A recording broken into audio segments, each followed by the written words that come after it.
Hello guys, ngayon ituturo ko sa inyo kung paano hindi makita na nabasa nyo na ang chat. Una, pumunta ng messenger.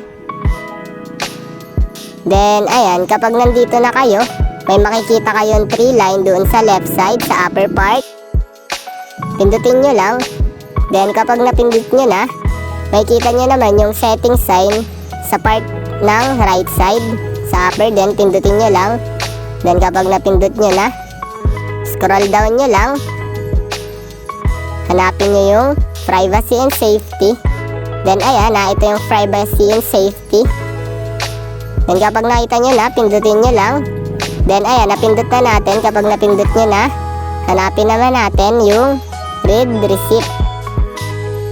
Ayan, scroll down lang natin. Nasa pangatlo siya sa baba. Kapag nakita nyo na, pindutin nyo na read receipt. Then ayan, makikita naman natin na naka-on. It means kapag nag-send sila ng message tapos binuksan mo, it means makikita nila. Kapag in-off natin to, hindi nila makikita na nabasa na natin yung chat kahit binuksan natin.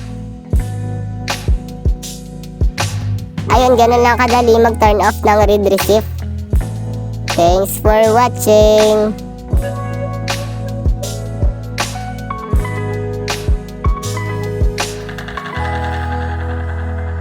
Subscribe me for more videos like this. Thank you.